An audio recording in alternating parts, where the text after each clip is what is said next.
Hello and welcome back to Racketology. Today I'm going to be showing you guys how to string a one-piece ATW string pattern.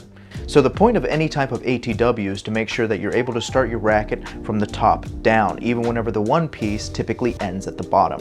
This makes sure that the distortion on the racket stays to a minimum and make sure that you're not deforming the most two fragile parts of your frame, which is at the 10 and the 2. Alright, so for this particular frame, we're going to go ahead and measure it out. This one is a 16 by 19. We're going to measure out our short side.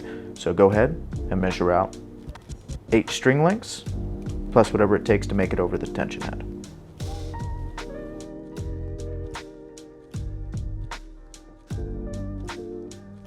Alright, so that's all of that.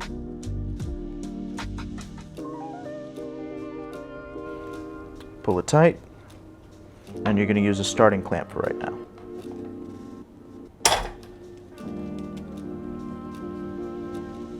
Alright. And here's where stuff's going to get a little lengthy, but not too bad.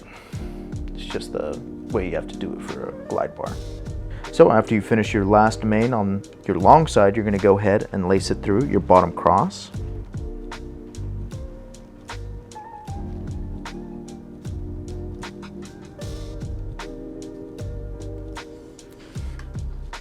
So whenever you're lacing your bottom cross here, you're going to want to make sure that it matches the pattern that needs to be happening as you go down the crosses. The way to do this is if you have a 1 and you have a 19, then you know that both of those are going to be odds. Odds are going to be the same, evens are going to be the same. So if it was a 1 and a 20, then you know they would be opposite. If it's a 1 and a 19, you know they're going to be the same. So for this particular pattern, it's 1 and 19, so I know it's going to be the same. And you're going to go ahead and do your pull. Now, here's where another thing, due to it being a glide bar, where you have to adjust for, which is, it is now at tension, it's locked out. I'm gonna have to go ahead and remove this full-on glide bar and then put it back on the track for the other direction.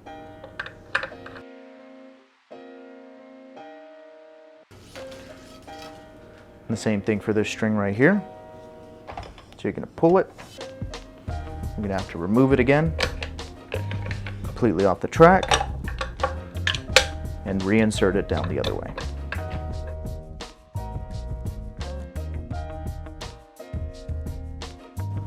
All right, then from there, continue down the rest of your crosses and you'll finish up right over at that point.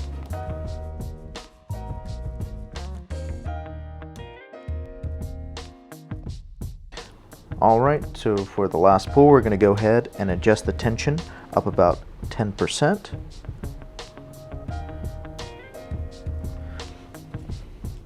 All right, so we're going to have to go ahead and do our hard weave of the racket. So I did up the tension by about 10%, and for this one, you're just going to have to make sure to kind of muscle the string through because both the string on either side are going to be opposite of this middle string. So it does kind of take away some of the tension that it's going to have during that pull, which is why I upped it.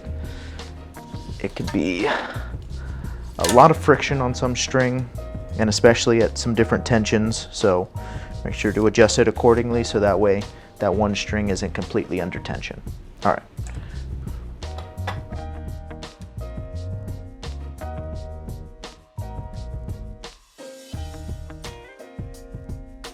Just come back up to your top cross and finish off the last main. So let me actually go ahead and switch this one. All right, and you're finished up with your ATW Universal String pattern. All right, thank you so much for watching on how to string that ATW string pattern. If you guys are interested in any more content like this, go ahead and subscribe and ring the bell for the channel.